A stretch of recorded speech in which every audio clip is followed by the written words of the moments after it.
प्यारे बच्चों, हिंदी की व्याकरण कक्षा में आपका एक बार फिर से स्वागत है। जैसा कि आज आपको पता है, हम अपना 17वां पाठ अनेकार्थक शब्द करने वाले।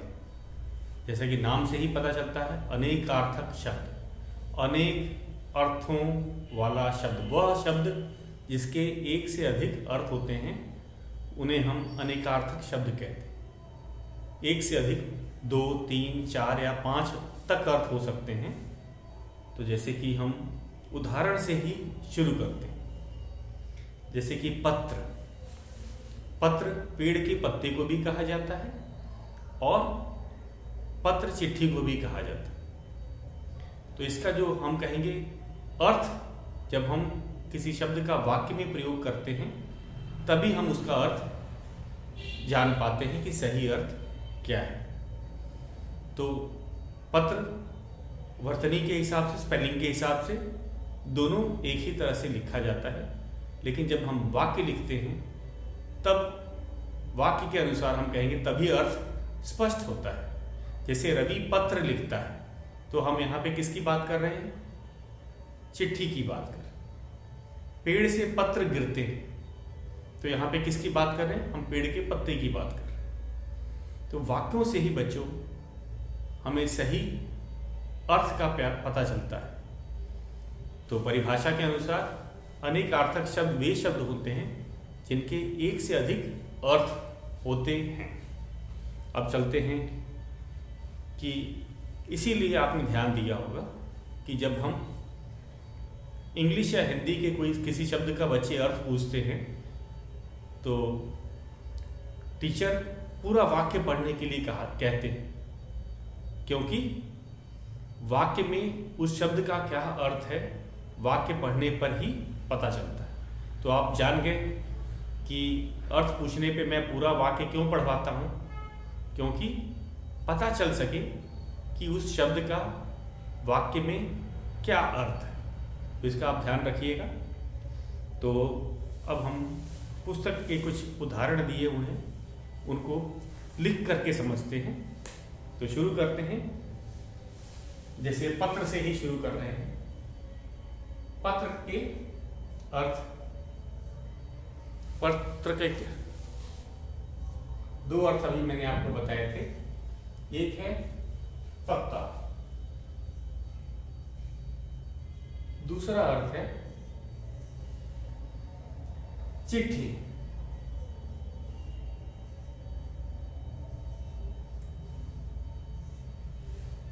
अब दूसरा है तीर। हमारा दूसरा शब्द है तीर। तीर के भी दो अर्थ हैं। कौन कौन से मैं आपको लिख के बताता हूँ। तीर का एक है बाण, जैसे कि आपको पता है बाण धनुष की मदद से चलाया जाता है। और दूसरा तीर का है किनारा, नदी का किनारा,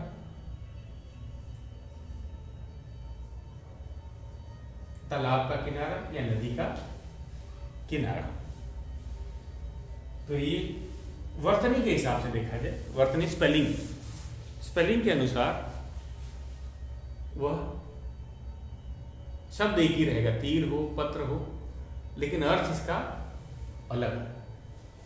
तो एक ही शब्द के जब एक से अधिक अर्थ होते हैं उसे अनेकार्थक शब्द कहते हैं। जैसे तीर वर्तनी के हिसाब से दोनों तीर वही हैं, चाहे किनारा की बात करें चाहे बाण की हम बात करें। अगला उदाहरण करते हैं।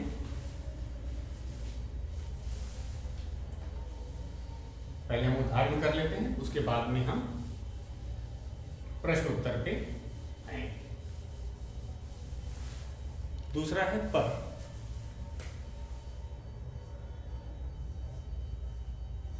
पर के भी दो अर्थ हैं। आपको पता है एक पर का अर्थ होता है पंख, तितली के पंख, चिड़िया के पंख, पंख। दूसरा है ऊपर, जैसे मेज पर किताब है, ऊपर। पर का अर्थ होता है ऊपर। जैसे तितली के, अब एक पंख का हो गया पंख का, तितली के पंख, तितली के पर रंग बिरंगे होते हैं। मेज पर पुस्तक रखी है, अलमारी पर पुस्तक रखी है। तो पर का ऊपर अर्थ होता है और पंख भी आ जाता है। अंबर अगला शब्द है, अंबर पहला दूसरा। ये है आकाश, आकाश दूसरा है कपड़ा। अंबर का दो अर्थ होता है, आकाश के लिए भी और कपड़ा के लिए भी प्रयोग किया जाता है। और ठीक उसी तरह एक वर्ण, क्या आपको पता ही है, वर्ण के भी दो अर्थ होते हैं। एक रंग के लिए, जैसे भगवान कृष्ण श्याम वर्ण के, मतलब उनका रंग श्याम वर्ण का है। दूसरा है वर्ण, जो हमने व्याकरण में पढ़ा था, वर्णमाला हमने पढ़ी थी। वर्ण दो प्रकार के होते हैं, स्वर और व्यंजन। तो अक्षर भी हम कह सकते हैं, अक्षर।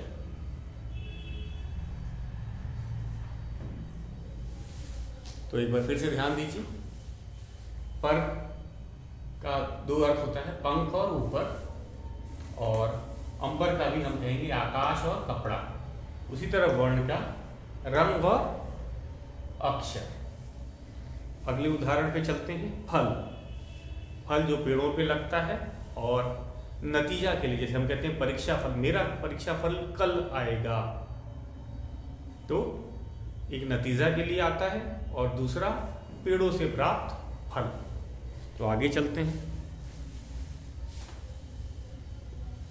तो हम ज्यादा से ज्यादा शब्दों की ये पता कर लेते हैं, इनके अर्थ, ताकि हम अभ्यास प्रश्न को आसानी से कर सकें। अगला है फल। अभी आपको मैंने फल ही बताया था। फल के दो अर्थ होते हैं। एक पहला हो गया पेड़ से प्राप्त, पेड़ से प्राप्त फल,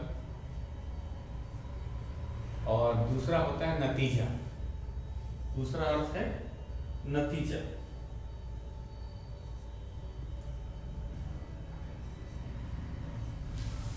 तो ये हमारे अनेकार्थक शब्द हैं, इनके उदाहरण आपको याद रखिए। अगला है पानी। फल के बाद हम चलते हैं पानी। पानी के भी दो अर्थ होते हैं। एक तो आपको पता है, जल के लिए हम लोग प्रयोग करते हैं। दूसरा है इज्जत। इज्जत, इज्जत के लिए भी प्रयोग किया जाता है। मैं इनका वाक्यों के साथ आपको बताऊंगा। और अंक, अंक के भी दो अर्थ होते हैं। कौन कौन से हैं मैं आपको ये बता देता हूं। ये है, पहला है गोद, गोद, और दूसरा है संख्या। पहले इसको समझ लेते हैं, फिर आगे चलेंगे। तो बच्चों पहले इसको समझ लेते हैं।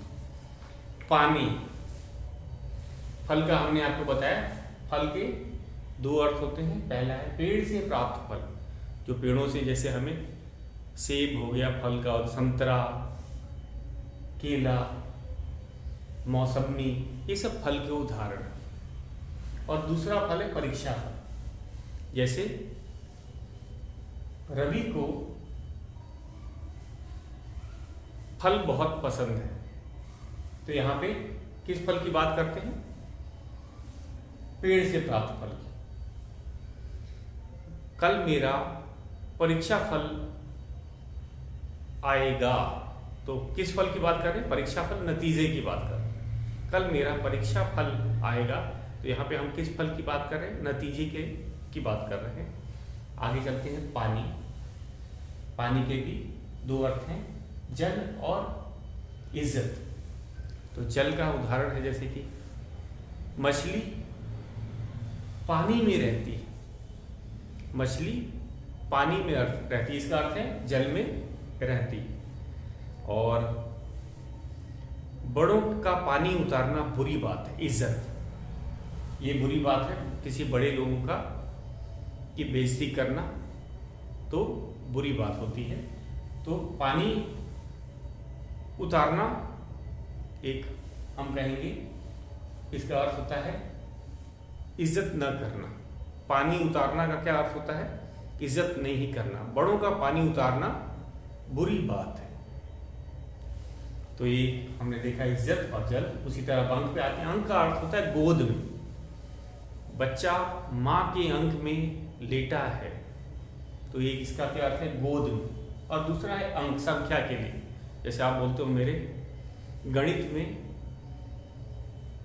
40 अंक आए, मेरे गणित में 40 अंक आए। तो इसमें अंक मतलब संख्या की बात कर रहे हैं। संख्या संख्या संख्या मतलब गिनती, संख्या की बात कर रहे हैं। आगे चलते हैं। अगला है हमारा उत्तर। ये बहुत ही आसान आपको लग रहा होगा, क्योंकि इसमें से आपने बहुत का प्रयोग किया होगा अपने वाक्यों में। आप और कुछ शब्द आपको नए हो सकते हैं, जैसे कि पानी। पानी का अर्थ है बड़ों का पानी उतारना बुरी बात है। तो यहाँ पानी उतारना मतलब इज्जत की बात की गई है यहाँ पे। अंक आपको पता था, लेकिन शायद गोद वाला अंक ना पता हो, लेकिन संख्या वाला अंक आपको पता होगा। उत्तर, अभी उत्तर है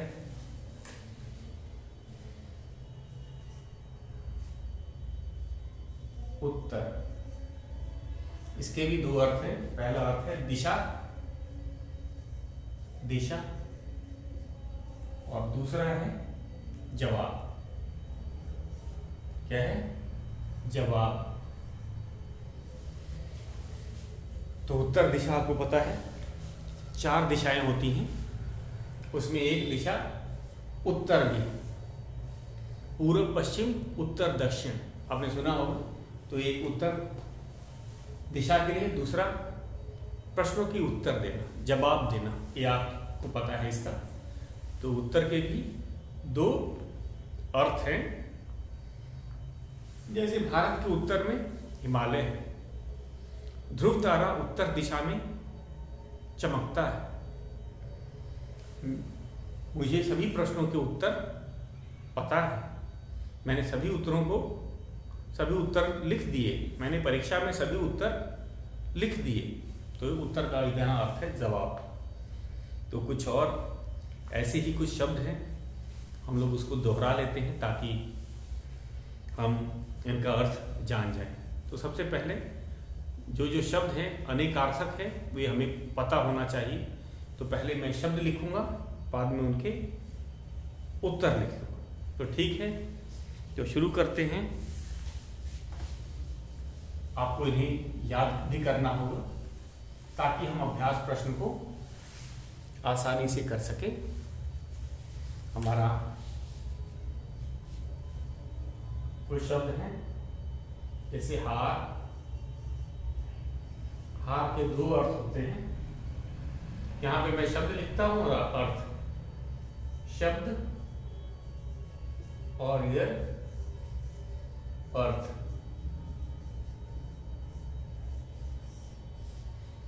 तो हार का 2 अर्थ हुआ, माला और पराजय।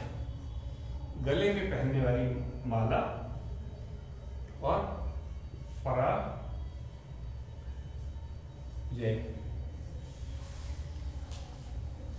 हम ईश्वर को फूलों की माला अर्पित करते हैं। हम ईश्वर को फूलों की माला अर्पित करते हैं। यहाँ पे हार शब्द का एक अर्थ होता है माला। ईश्वर को फूलों का हार अर्पित करते हैं। लड़कियों को मोतियों का हार पसंद है। पराजय, रावण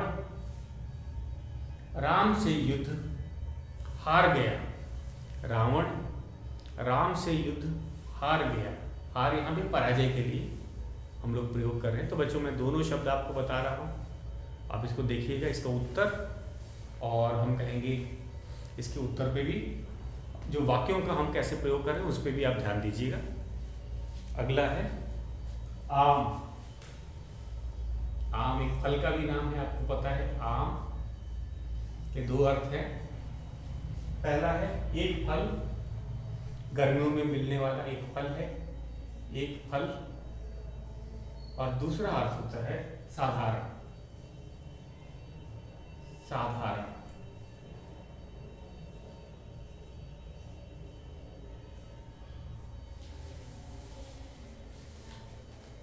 तो आम बोला जाता है ना कि आम लोग हैं।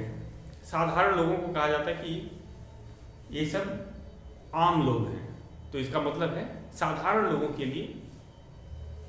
और आम का एक अर्थ है फल, जो गर्मियों में प्राप्त होता है। मुझे पका आम बहुत पसंद है। तो यहां पे किस आम की बात कर रहे हैं? फल के वाले आम की बात कर रहे हैं। यह रास्ता आम लोगों के लिए नहीं है। तो ये इसका अर्थ है साधारण लोगों के लिए नहीं। तो इसका याद रखिएगा। तो ये आम एक फल, आम का दूसरा अर्थ होता है साधारण। अगला है हमारा हल।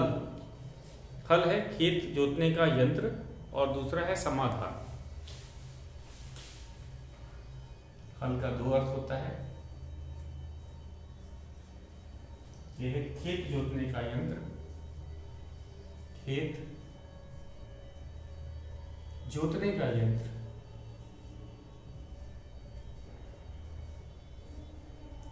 खेत जोतने का यंत्र।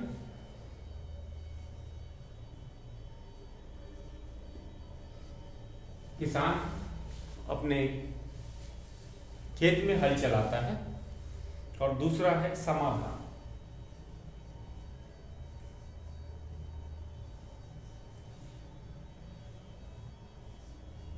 मैंने समस्या का हल निकाल लिया, या परीक्षा का फल मैंने गणित का प्रश्न हल कर लिया है। मतलब उसका उत्तर मुझे पता चल गया। हल करना मतलब समाधान करना, हिंदी में समाधान। और एक हल होता है खेत जोतने का यंत्र। तो किसान हल से खेत जोत रहा है। तो हम एक यंत्र होता है जिससे कि खेतों को जोता जाता है। बीज लगाने से पहले खेतों को जोता जाता है, आपको पता है। और अगला है हमारा घट। घट का अर्थ भी दो हैं।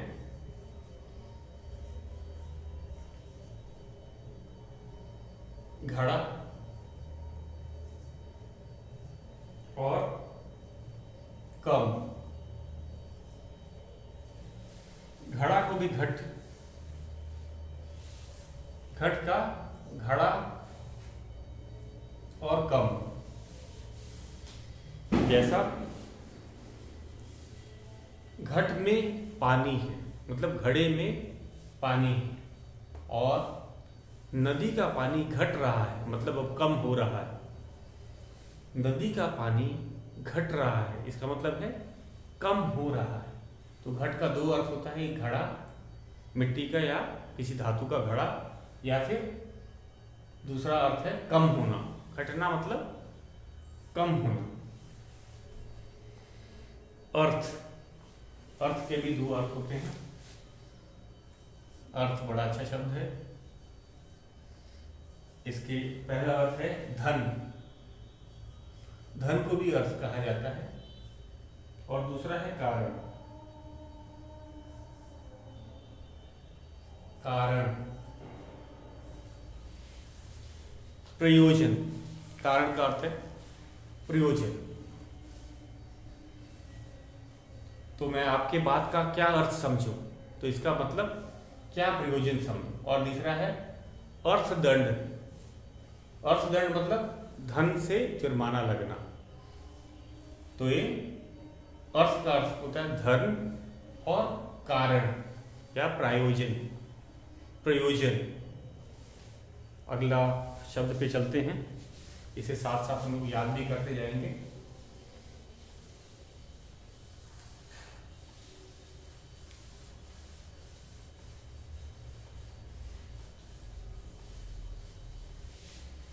हमारा अगला शब्द है नग।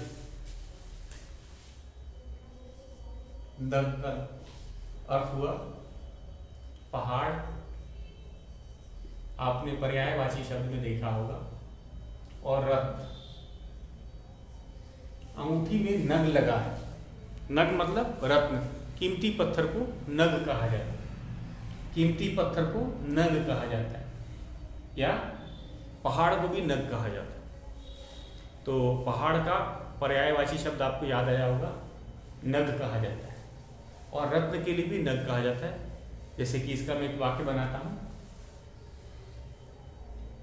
अंगूठी में नग लगा है, मतलब रत्न, कीमती पत्थर, चाहे हीरा हो, माणिक हो, और भी कीमती पत्थर होते हैं, तो वो उसे नग कहा जाता है। नग का अर्थ होता है पहाड़। तो जैसे एवरेस्ट संसार का सबसे ऊंचा नग है, तो यहाँ पे हम पहाड़ की बात कर रहे हैं। हम किसकी बात कर रहे हैं? पहाड़ की बात कर रहे हैं।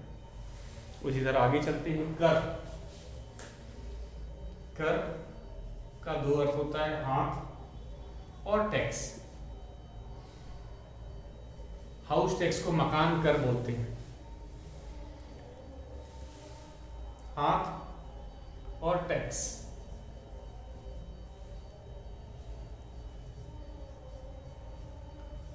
कोई भी चीज पे हमें कर देना पड़ता है। जीएसटी एक प्रकार का कर होता है, टैक्स। तो कर का दो अर्थ होता है, हाथ, और दूसरा होता है टैक्स। टैक्स वह रकम होती है जो किसी चीज खरीदने पे हमें सरकार को चुकानी पड़ती है, तो वह कर कहलाता है। अंग्रेजी में इसे टैक्स भी कहा जाता है। एक कर का हाथ। तो ये दो अर्थ हो गया। मगर, उसी तरह और भी शब्द हैं, उन सबको हम लोग करते हैं मगर। मगर का अर्थ है मगरमच्छ। मगर का मगरमच्छ आपने देखा है, एक सरीसृप है, रेप्टाइल है, और बहुत खतरनाक होता है। और दूसरा मगर है किंतु।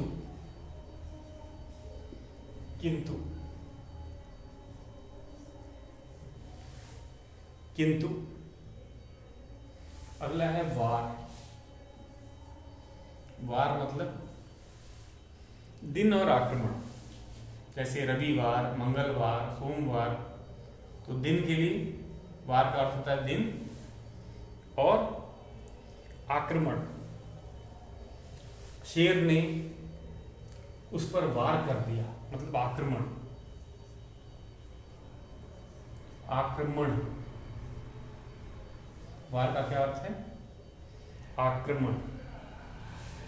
अगला है सोना। सोना,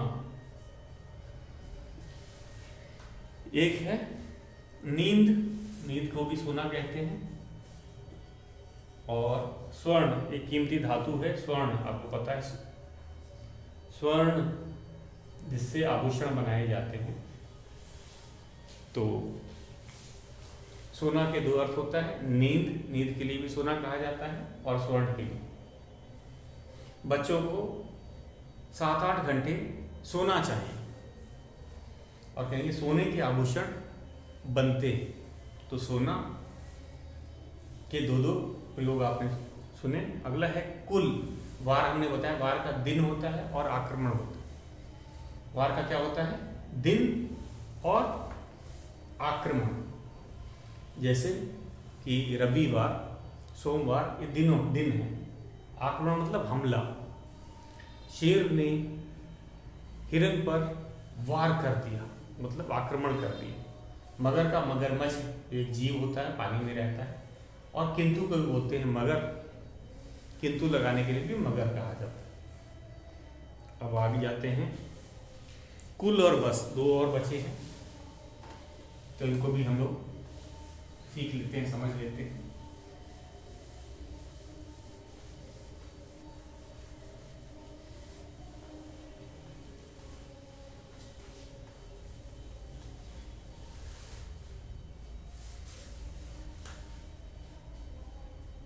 कुल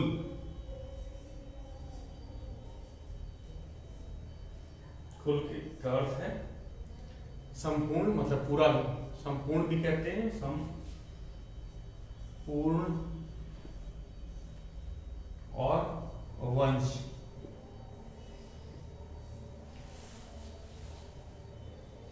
वंश को कुल क्या है? संपूर्ण मतलब पूरा का पूरा। मेरे कुल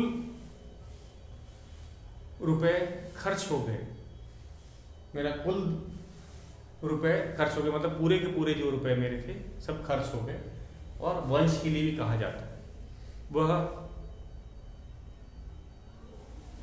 राजा के कुल का है, मतलब राजवंश का है।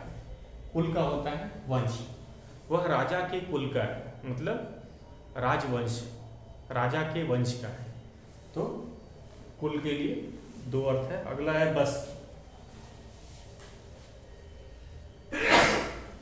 बस है, बस के भी दो अर्थ हैं। पहला है पर्याप्त,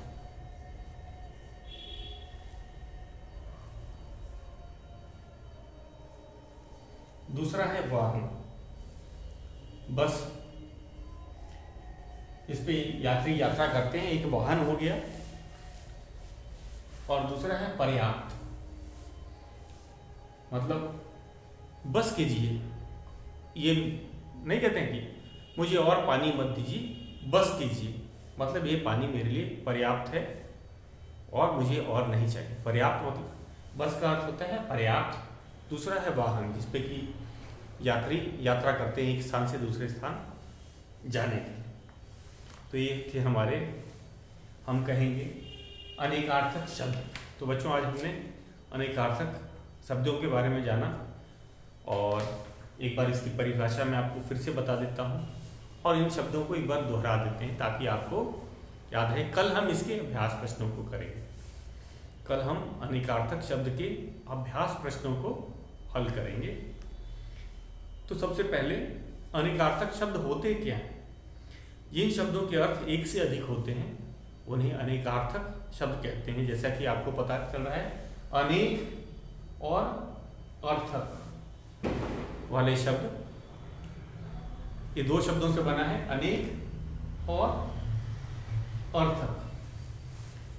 अनेकार्थक जिस शब्द के एक से अधिक अर्थ होते हैं उन्हें अनेकार्थक शब्द कहा जाता है। और ये हमें कौन सा अर्थ है वाक्य में ही पता चलता है। हम किसी भी शब्द को नहीं बोल सकते हैं, जैसे कि ये बस, तो ये किस बस की बात हम कर रहे हैं? जब हम इसका वाक्य में प्रयोग करेंगे तभी हमें पता चलेगा कि ये हम, जैसे कि बच्चे बस से स्कूल जाते हैं, तो बस यहाँ वाहन के लिए हम लोग प्रयोग कर रहे हैं। बच्चे बस से स्कूल जाते हैं, तो ये बस किसकी बात की हमने? वाहन की। बस करो, इतना पानी मेरे लिए काफी है, तो यहां बस की क्या है? पर्याप्त। बस करो, इतना पानी मेरे लिए पर्याप्त, तो यहां पर्याप्त के लिए बस कहा जा रहा है, यहां वाहन के लिए बस का प्रयोग नहीं किया जा रहा है।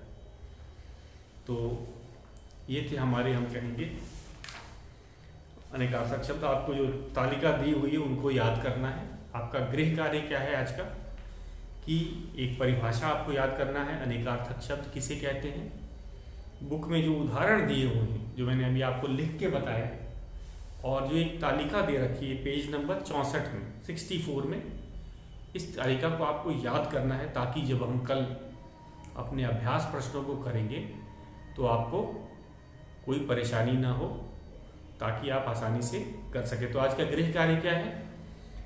एक तो हमें अनेकार्थक शब्द की जो परिभाषा है उसको पढ़ना है, याद करना है। दूसरा जो तालिका दे रखा है, जो कि एक शब्द के एक से अधिक अर्थ दे रखे हैं, उन्हें हमें याद भी करना है, तभी तो हम उनका अभ्यास प्रश्न कर पाएंगे। तो बच्चों, आज के लिए इतना ही। कल हम फिर मिलेंगे और कल हम अपने पाठ 17 के अभ्यास प्रश्नों को करेंगे। तो आज के लिए बस इतना है।